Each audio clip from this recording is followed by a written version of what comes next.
to have the season that you're having right now. What does that mean to you? It means a lot. I mean, we've been waiting for this for a long time. You want to be the owner that brings the cup to the city. That's what it's all about. And, this could be the year.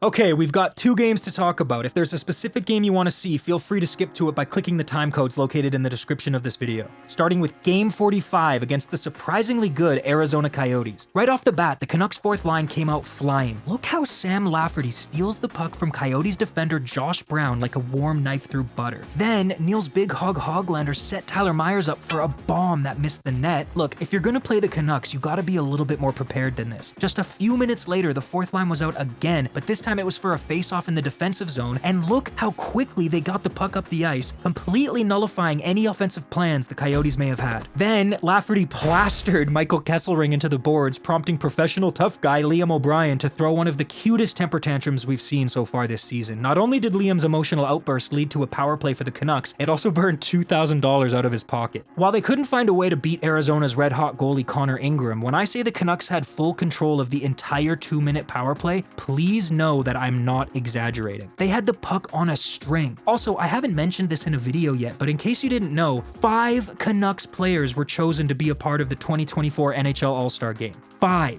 And all 5 of them were on the ice during this power play. God, the Canucks are good. Anyway, after Ingram killed the penalty for the Coyotes, Sam Lafferty wasted no time getting back into the action. Look at this beautiful open ice hit he laid on the 19-year-old rookie Logan Cooley. He's basically telling the entire Coyotes bench, "I'm not afraid of any of you. Good luck." Now, one of the key factors contributing to the Canucks' success this year is their relentless forecheck and unwavering commitment to win puck battles. This sequence perfectly illustrates what I mean by that. Nikita Zadorov initiates the play by dumping the puck in for Niels Oman to pursue. Although Oman creates challenges for the defenders, the Coyotes maintain possession. However, the Canucks aren't about to let them off the hook that easily. That's when Connor Garland emerges, sustaining the pressure by lifting Sean Durzee's stick, adding another layer of difficulty for the Coyotes. Enter Niels Hoglander, the third thorn in Arizona's side, who disrupts the play enough for JT Miller to execute a pass to the point. Unfortunately, the sequence ended with Zadorov fumbling the puck here, but this is a great example of why the Canucks are so hard to play against this season. Then, trying to match the intensity set by Lafferty, Coyotes forward Lawson Krause attempted to hit Zadorov, but missed egregiously, and I guess Liam O'Brien's emotions were still running high because he chose to fight the 6'6" Russian giant. Anybody who makes a decision like that is clearly not thinking straight. Hilariously, O'Brien was still mouthing off after the fight. Cheap as fuck.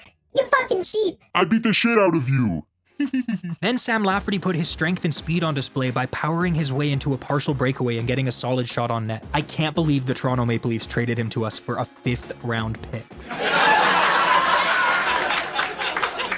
Right after that chance, Lafferty's line mates Niels Oman and Niels Hoglander joined him up ice, putting that patented Canucks forecheck back on display, leading to another dominant shift from the fourth line. At this point, the shots were 11-3 for the Canucks. They were bound to score soon, and that's when our boy Big Hog hustled his way into drawing a penalty, giving the Canucks their second power play of the game. Coyotes defender Sean Durze wasn't too happy with the call. I'm just skating. And like a work of art, 30 seconds into that power play, Pettersson scored his 24th goal of the season on a set play the Canucks have pulled off before. Absolutely gorgeous. 1-0 for the Canucks. But the Coyotes tied it up 2 minutes later thanks to ex-Canuck Travis Dermott's first goal of the season. 1-1. Thatcher Demko was in net, adding to his Vezina caliber season, making clutch stops like this, saving his teammates' asses when they make the occasional mistake. In fact, Demko was playing so well, the Coyotes resorted to throwing pucks into the net, but obviously those don't count. However, Cooley got another chance a few minutes later. This time he chose to use his stick, but still no dice. Demko stopped it. Then watch this. Andrei Kuzmenko has possession of the puck in his own zone. Then Arizona forward Clayton Keller calls to his bench to signal he wants a change. But Kuzmenko mistakes him for a Canuck player calling for a pass and sends the puck right over to him. Luckily for Kuzi, the only thing the Coyotes got out of that was a single shot on net taken from a bad angle, but I still think Kuzmenko owes Demko a nice dinner. And then just as Dakota Joshua tried to hit Sean Durze, Durze executed some weird duck, transforming the hit into some sort of power hump to the forehead. Interesting technique from Durze here. Are coaches teaching this now? Then Michael Carconi went after Carson Soucy, say that 10 times fast, and they ended up dropping the mitts. Carconi was mad about some interference Soucy got away with earlier in the play. "I'm skating backwards." And then you put your fucking stick up. Oh yeah, during all of that, O'Brien was back trying to be the main character again, but failed to get under the skin of Lafferty, or really anyone for that matter. Now, I gotta mention that with just over 1 minute left in the second period, Andrei Kuzmenko had already played his last shift of the game. I'm not sure if it was his brutal giveaway from earlier or his lack of production on the power play that did it, but he was benched, and because of that, Tocchet had to rotate the other 3 right wingers through the lineup, and that's how we ended up with this beautiful line combination of Dakota Joshua, Teddy Bluger, and Niels Höglander. Just watch what happened next.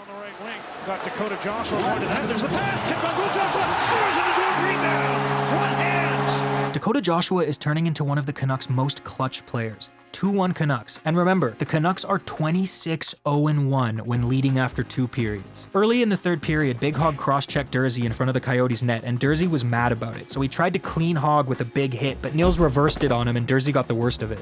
Nice. And then here's another great example of why the Canucks are so hard to play against. Coyotes forward Matias Michelli picks the puck up at full speed, looking determined as ever, carries it over the blue line, but watch Connor Garland force him to turn the puck over, completely drowning out any chance of offensive production for his former team. Amazing work. Arizona took another penalty, giving the Canucks their 5th power play of the night, but look at this. Pius Suter was taking Kuzmenko's spot on the power play. Kuzi was benched even for the power play. Man, I really hope they can get him going. Kuzi's a great player, he's just having trouble fitting into Rick Tocchet's system. If you want my opinion, I think it'll work out and we'll have some amazing goals from him in the playoffs. I'm talking big overtime, game-winning, series-clinching goals. I can feel it. And then, with just over 2 minutes left in a 1-goal game, Tocchet displayed immense trust by sending Höglander onto the ice, and all Big Hog did was prove the coach right. Look at the work he put in here to kill valuable seconds off the clock. These Canuck players are forming more and more into a team with every game that passes. I am so happy. This is a blast. The Canucks won 2-1, and just listen to what the coach of the Arizona Coyotes said after the game. They're a really good team. That's the best team we played. They were fast, hard on puck, they play well, their structure. Now, on to the game I'm sure most of you clicked on this video for. Game 46 against Canada's 4th best team, the Toronto Maple Leafs. Thatcher Demko in net for the Canucks versus North Vancouver's very own Martin Jones for the Maple Leafs. Now, in case you didn't know, Leafs fans are everywhere. They're like mosquitoes, and they showed up in droves for this game despite it taking place in Vancouver. It didn't take long for them to make their presence known. Just a few seconds after the opening puck drop, you could hear a battle of 2 chants taking place in the arena. 16 goals and 32 points for the Lotto Line since they were reunited. Niels Big Hog Höglander carried his fantastic play from last game straight into this one. Look at this dude hustle to keep the play alive. Could you imagine if the hard work he put into this shift led to a goal just 3 minutes into a game against the Maple Leafs? That would be so awesome. Niels Big Hog Höglander. 1-0 Canucks. Let's listen on what the crowd's saying now. Went 5-1 and 1 and Anyway, let's not get ahead of ourselves because the Leafs are a great team and they've got some great shooters up front.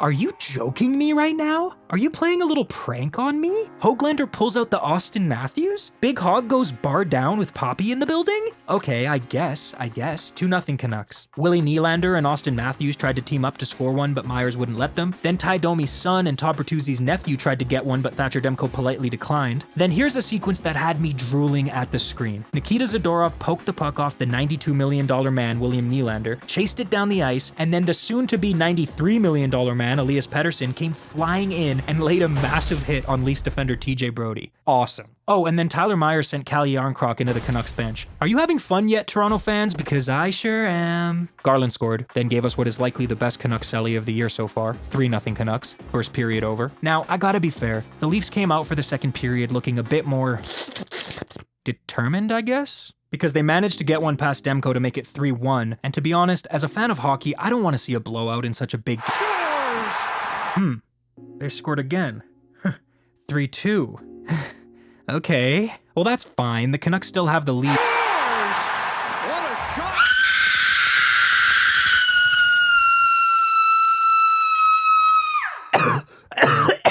Woo! Okay. Tie game. Coach Tocchet called a timeout after this and said, Let's go. Fucking get the fucking puck and go. Matthews elbowed Pettersson and got away with it, so Zadorov cremated Matthew Nyes, and then this happened. That's right, Garland came in clutch, scoring his second goal of the game to put the Canucks up 4-3 with 1 minute left in the second period. Hey Leafs fans, the Canucks are 27-0-1 when leading after 2 periods. You could have turned the game off right here, but it's okay, you didn't know. Just remember for next time. And then guess who was not only not benched in the third period, but playing well in the third period? Andrei Kuzmenko. He made a great pass to Suter here, then drew a penalty. Good job, Kuzi. Mitch Marner scored shorthanded to tie the game, but guess what? It wouldn't matter at all because JT Miller scored to make it 5-4 and then Elias Pettersson scored to make it 6-4. And then just like little babies do, the Leafs got mad and started throwing temper tantrums. And shortly after, they lost 6-4 to the best team in the league. Also, it was nice seeing Kuzmenko making jokes on the bench again, especially after that game in Arizona. I hope that's a sign he's getting over this current slump he's in. Anyway, my last video was titled, "Is this the best Vancouver Canucks team of all time?" Well, with these 2 wins, they are now 31-11-4, putting them on pace for 118 points, which would be 1 point better than the 2011 Vancouver Canucks that went all the way to the Stanley Cup final. They are first in the Pacific Division, first in the Western Conference, and first in the entire NHL. Guys, I have an announcement. The Vancouver Canucks are really good.